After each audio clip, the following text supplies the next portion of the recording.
Well, all right, y'all. So welcome back to Love 24 Hours here, where we review content that can either brighten or enlighten your day. All right, y'all. So I don't have anything. Yeah, I don't have anything for you guys today. So yeah, so without further ado, let's just go ahead and just jump straight into the video.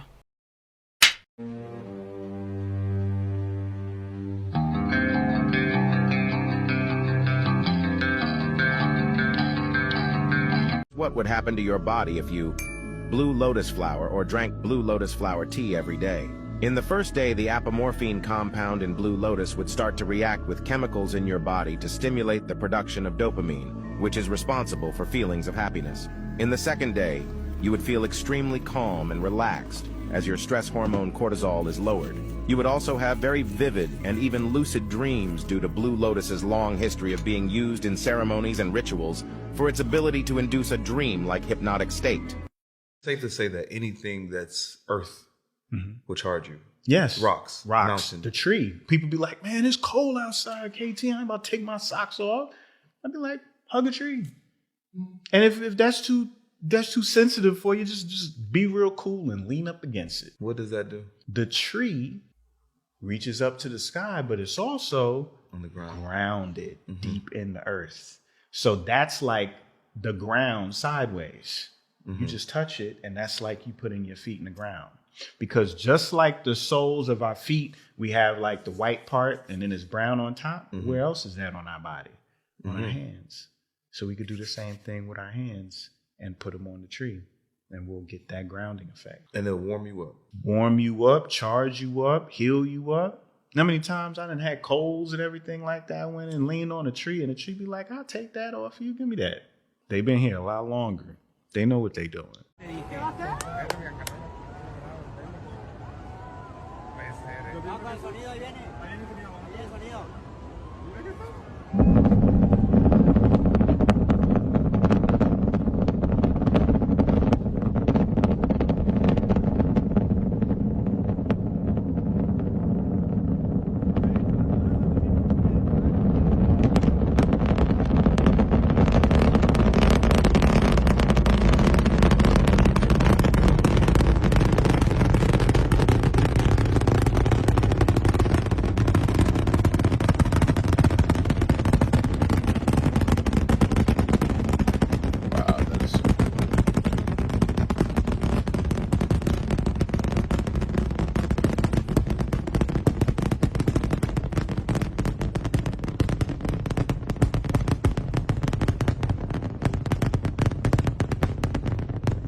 Whoa, does anyone know why that happens? That's wild.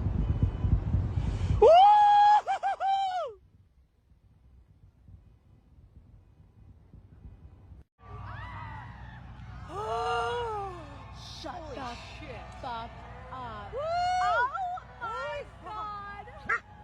Oh my god.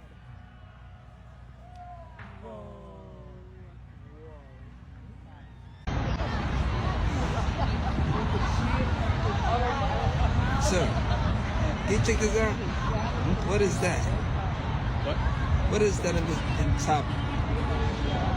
You see that? That's the moon. No, this is the moon, but what about this? I don't see it. No, I don't know. You don't see it? I can see it now. Right here. I might just be a reflection. No, that was not there, man. Alright. That's weird. What is that?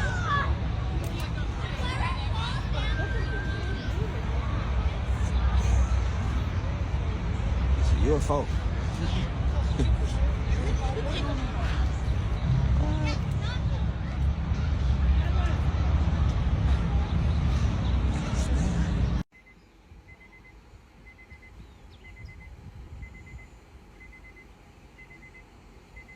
Hey, what the fuck?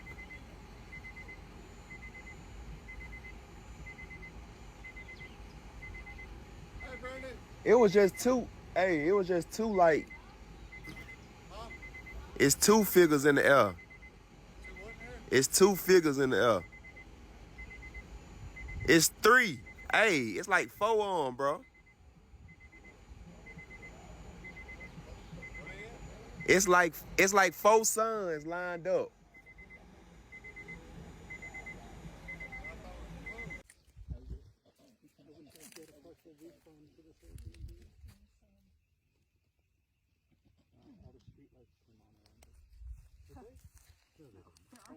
Whoa, what's that? Whoa.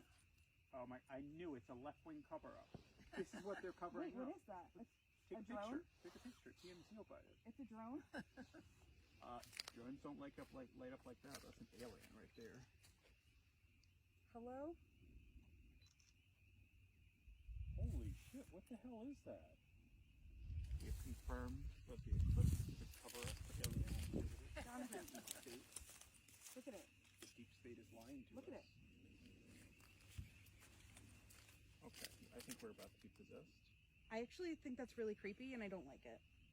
I leave everything to Sebastian. Oh look, What we're is losing that? totality. What is that? Shoot me truth, what is it? I think it's probably a... Oh, it's gone. It's gone. It's probably like... This is not the sun. This is not the sun, and that's being eclipsed. That's the object that I be catching that's orbiting with the sun. Yizzo, my people, that's the object that I catch orbiting with the sun. That's not the sun, people. Come on, man.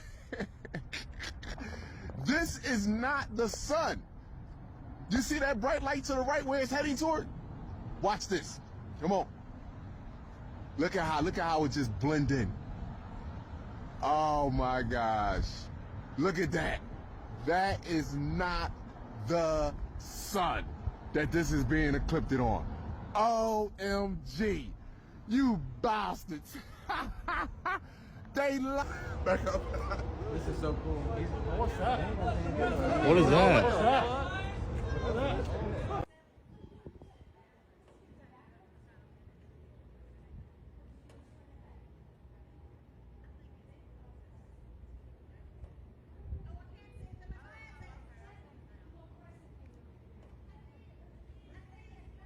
If the eclipse is right here, Yeah. then why is the moon over there? Oh, wait. What? How does that happen? Because we're in the middle. But look, the moon is right there in front of the sun. Wait. But the moon is over here. Why is the moon right there if it's supposed to be in front of the sun? Here, I'm using these right here. That's insane. Do you see that? If the moon is right there in front of the sun, then why is it over there? I'm gonna Google that. That can't be. Are the flat? I don't know. Are the flat earthers right? Maybe it is flat. It's a conspiracy, dude.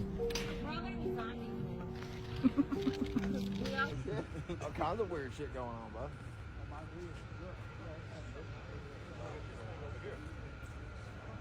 I'm talking about that. You saw that shit now. I tried to tell you. Yeah, that's what I'm talking about. That fucking thing going through the atmosphere. That might be the Devil's Comet. They got something called the Devil's Comet.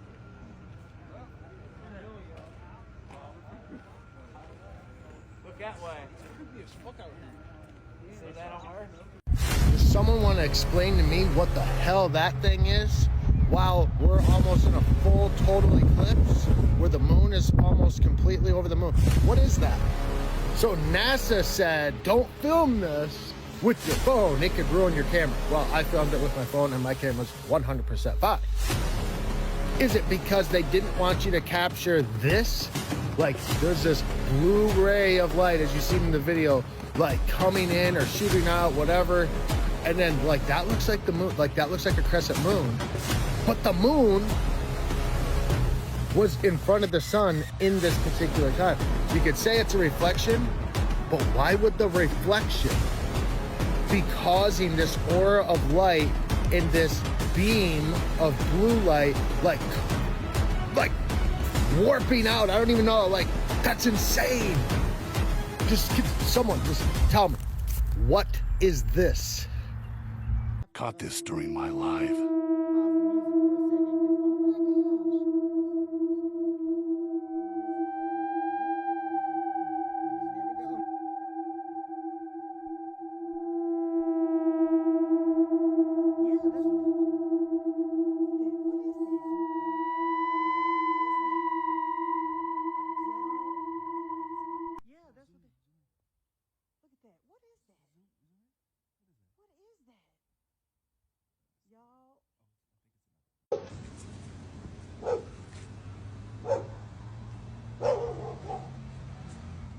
Is this part of the eclipse?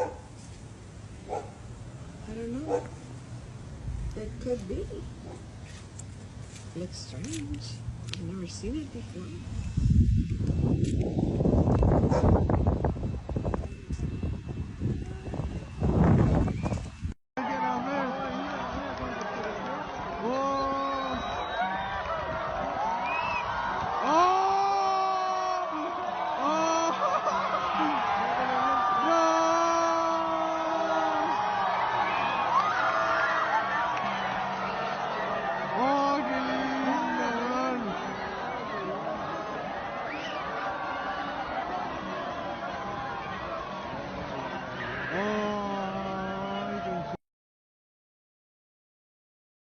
Any sore, any cut, any burn, any inflammation, any fever, any itis of any sort, any bruise is anger. All these things are anger that's turned against the self. Hair, metaphysically, is strength. Now, it's interesting when you think about how hair grows. The hair grows through the hair follicle. And very often, when we get tight and tense and nervous, we have it started back here in the shoulders, we bring it up through the neck and over the top of the scalp, and very often we bring it down around the eyes too. But when the scalp is really tight and the hair can't breathe, then it falls over and dies. And if we keep that scalp really tight with tension, the new hairs can't grow through, and we get what we call baldness.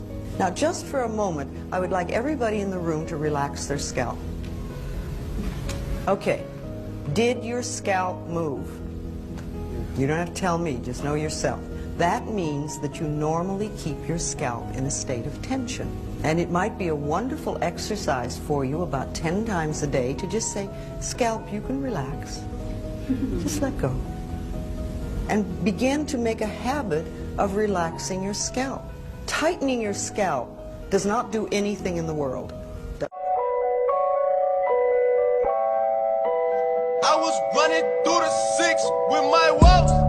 You know how that shit go. You know how that shit go. You know how that shit go. Running through the 6 with my woes. You know how that shit go. You know how that shit go. You know how that shit go. Don't fuck with them niggas, they too irrational. Whoa, this is that nasty flow. In this shit, I'm so international. Reps up is in here, got P Rain and Chubby and TJ and Winnie and whoa. Yeah. And you know how that shit go. I might declare it a holiday as soon as Baka get back on the road. When we meet somebody who has the key to unlock something in us, we experience that we are in love, and we say, I am in love with you. What we're really saying, another way of saying it in a kind of in instinct literature is, you are the key stimulus that is releasing the mechanism in me that allows me to be in love. You're my connection. And as my connection, I want to possess you. Because I'm hungry to be in this state in my being. I have come into the place of love in my being. And everything is beautiful suddenly.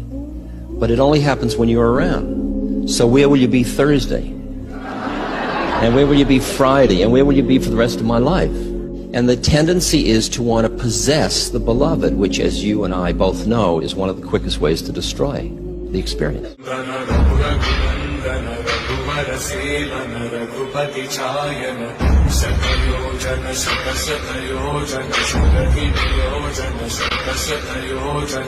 Watched a rat trip a mousetrap, a rat trap today.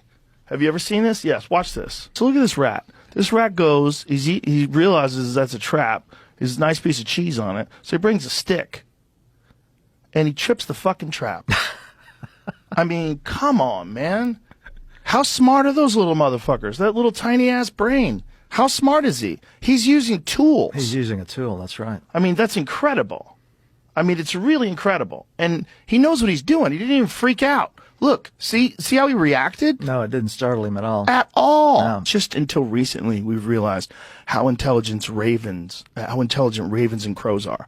About they can use tools.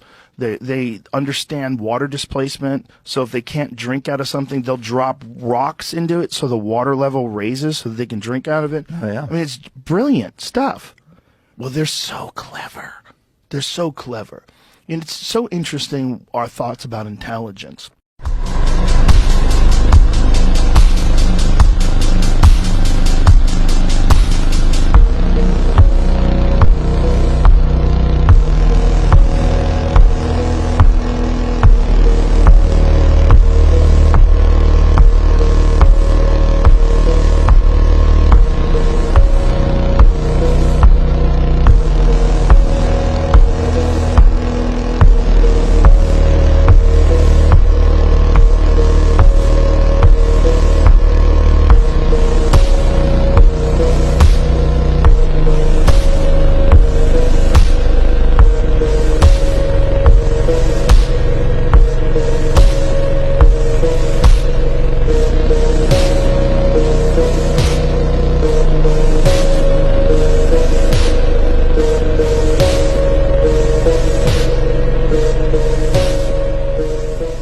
Check this video out, guys. Now you know there's something going on with the sun when the elderly are speaking out about this. This lady is speaking on the sun, how she has never seen the sun do what it's doing right now. It looks like the sun is grabbing at something, which means it's pulsating, which we showed y'all that before. But she has been on this earth for almost 80 years and she's never seen the sun do this. And she's also stated that the sun looks different, like there's a bigger sun and a smaller sun, possibly two suns. Check this out, y'all. Looking at, look at the sun right there.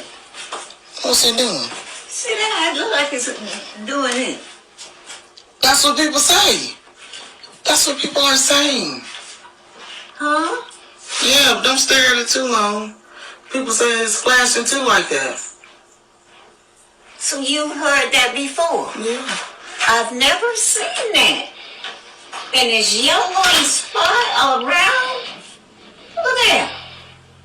You hear? There's a spot around the sun. Grabbing at something. Mm-hmm. I have never seen it. Imagine what she's seen, y'all. Total different sun. She stated that. Smaller than it was. Because it was bigger when I looked at it the first time. You see? Probably another sun, right? The sun changing, right? Sometimes there's a small sun in the sky. Sometimes there's a bigger sun in the sky. And she's talking about that, y'all. Y'all need to listen to the elder when they speak. You know, because how long you been looking at it? I've been looking at it 20 minutes. No, I mean in your lifetime. No, I've never seen that before like that. I've never seen it like that. And I just went to open the curtains down there and I couldn't get away from it. New sun vibes, baby. I've never seen no sun look like this. Now look at what it's doing. It's just rising, I guess. And something is over it or something, because it ain't keeping still. Look, y'all hear that? It's not keeping still. That's because they're always chasing the sun with those planes, y'all. They're always trying to put those things in front of the plane. The sun is a sentient being. The sun is a sentient living being. It is conscious. It knows how to move. Y'all ever watch the sun do its thing in the daytime when it's being harassed by those planes? Y'all ever watch that? The sun literally moves from different positions, y'all. It's amazing. And here she is, like, literally telling y'all it's moving. But yes, listen to the elderly when they're speaking, because they have been on this earth for a very long time and they know these changes. But let me know what you guys think about this video. This video is strictly for entertainment purposes only. I am only raising awareness to interesting situations during this interesting times. Please like, comment, and share for more videos like this. Thank you for tuning to my frequency. Let's get this shift. Peace out. Now you see, it's true, we mustn't give the show away. That's why there are esoteric teachings. But on the other hand, there is another opposite extreme, which is not realizing that the show is a show. And that's as bad as giving the show away. Say you go to the movies, and you go to see some great horror movie, you know? Awful thing. Well, why does one do it? You want a thrill. And the whole of the universe wants a thrill. That's what it's all about. Otherwise it would be boring. But when you go to the movie, you know in your heart of hearts that it's only a movie. And yet you contrive to some degree to forget this while you're there. And therefore get scared and feel real creeps. But that's great. Some people like to go and cry. They go and see some tragedy and just love to weep. Because it's a catharsis. It gets all the salt out of you or something, I don't know. So you do this thing. And it is, we can say it's vicarious. Yeah. But that is the spirit of showmanship, of play. So one might say then that it is possible in this life to attain a sort of metaphysical courage in which you know, really know deep within that the most harrowing experiences that physical existence can offer are a show. Now this is the what you might call ultimate nerve. And for example, when the samurai in Japan studied Zen, that's what they wanted to get from it. They wanted to get ultimate nerve so that absolutely nothing would faze them. So there is a poem which says, "Under the sword lifted high, there is hell making you tremble. But go ahead, and there is the land of bliss." Don't hesitate. Don't be blocked. Don't be fazed, nonplussed by the illusion. Now you would say, well, that's all very well, but I can't bring myself to that. I start to shake and I can't stop it. It's not to do with my will. And no amount of gritting my teeth, clenching my muscles, exercising my willpower can get rid of the shakes when I am really scared. That's true. But you must remember that the secret to all this is not to be afraid of fear. When you can really allow yourself to be afraid, and you don't resist the experience of fear, you are truly beginning to master fear. But when you refuse to be afraid, you are resisting fear. And that simply sets up a vicious circle of being afraid of fear and being afraid of being afraid of fear and so on. And that's what we call worry. Worry is simply a chronic condition. And people who worry are going to worry no matter what happens. Because when one possible threat is exterminated, they will immediately discover another. Because worry is an infinitely skinned onion. And you can go on and on and on, because the moment you reduce the size of the onion and you get your worry down to about this, suddenly your whole sense of distance and size changes. And because you're looking so intently at this little onion, it fills your whole field of vision and is once again a big onion. See? You start peeling that down. But as you get another one about this size, then it enlarges itself in your judgment and your sense of values. And once more it's colossal. Now that's always going on.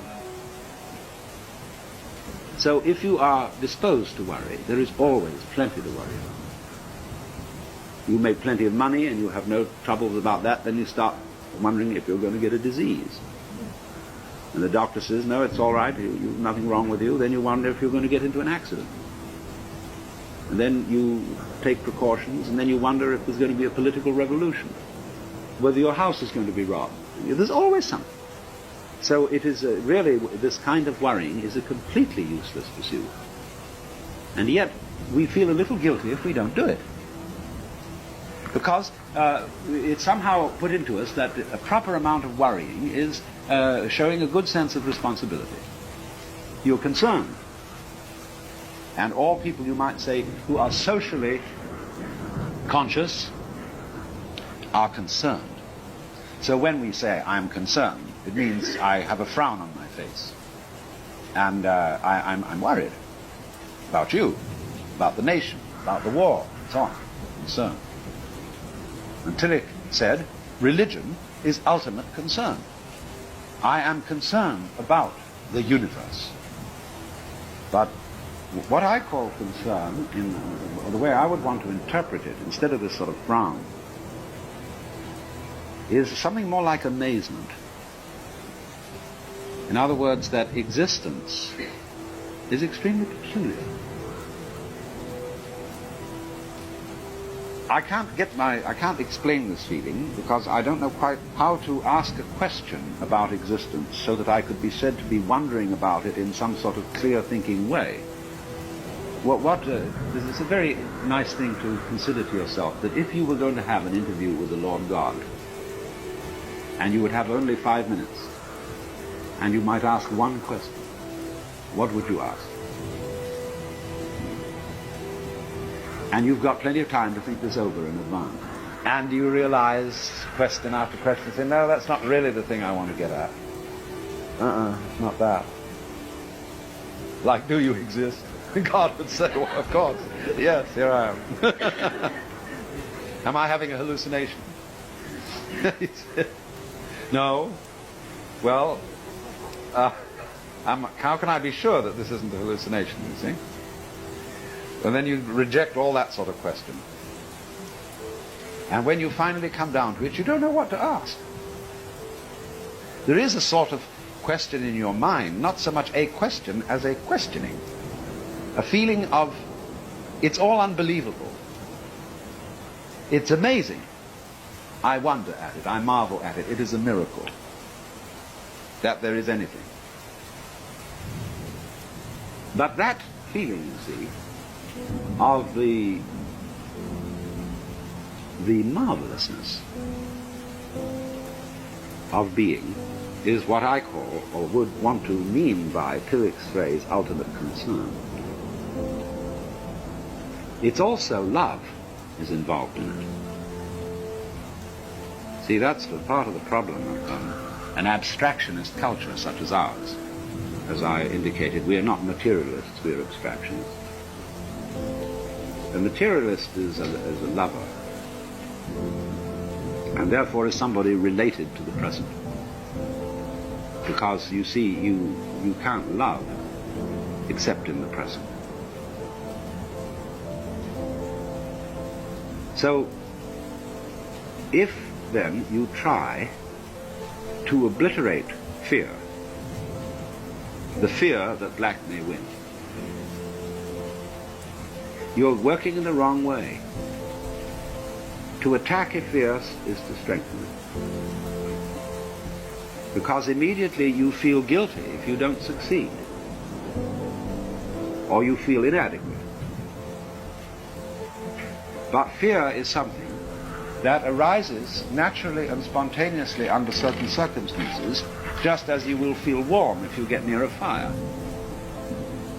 And you can't go up to a fire without some sort of self-hypnosis and then say, well, I refuse to be warm. There's something a bit weird about that. On the contrary, it is very natural to be afraid.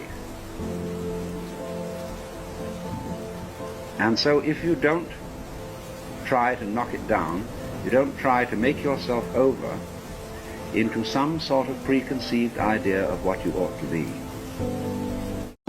How much does the earth cost?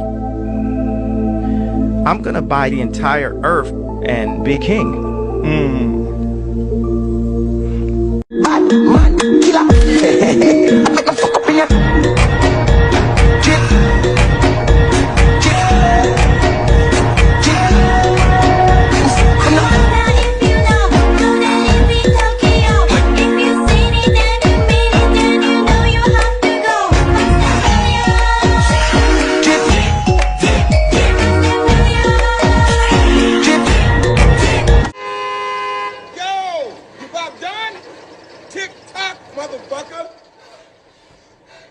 Never used to understand why women were attracted to like firefighters and policemen and operators, you know, like real rugged men, until one time I was on Kirtland and they asked if anybody would like to help the PJs, pararescue, with their final activity. And I said, of course, it gets me out of work. So they hand you a casualty cards and these clothes covered in blood, and mine said I was missing my leg below my knee and I had a gasping chest wound, right? So I'm laying there like against a wall, and I watch this group of like 12 rugged men run into this house, and one makes eye contact with me. He runs in, slides up, grabs my casualty card, looks at it, looks at me, and goes, "I'm gonna get you out of here.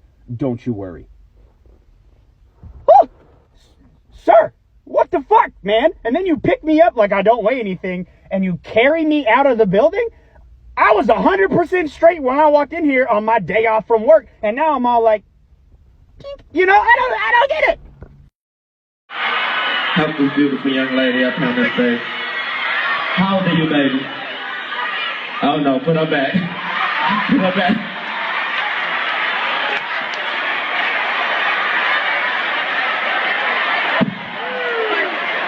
Oh, you did good. Go on. Hey, you gonna have a Pam? Look at that Jada Women on the bed. I ain't never been the same, baby. You know why? I can clean up good for you. Oh, I know right from wrong. Yes, I wanna make it. So nasty. I'm $1 million baby. I was bad at fucking school. Now I'm trying to dodge a sin. Just walk out the lavish store, pair of shoes, $12.50. You wanna boss up your life? All you gotta do is get in with me. I don't even pay to get in the club. They know I'm a walking tick. You going to the orgy? Huh? To the orgy? Donna and Jim. No, we don't do the orgy. Oh, okay. We got a 21st birthday party next door. We having so much fun. Oh, cool. Yeah. Oh, okay. But y'all doing an orgy? He's Yes. taking me to his. Donna and Jim's. Yeah. Donna Jones. Okay. Jim's. Yeah. Well, I hope y'all have a good time. Thanks. Good. Yeah. Enjoy. Thanks Thank so you. much. We're gonna be safe. Have a good one. All right, y'all. Hope y'all enjoyed the video. So let me go ahead and get out of here. So love and light to each and every last one of you. I love you, Love Tribe. I appreciate you guys for the love and the support. I hope you enjoy the rest of your day or night or whatever. And until the next video, peace out.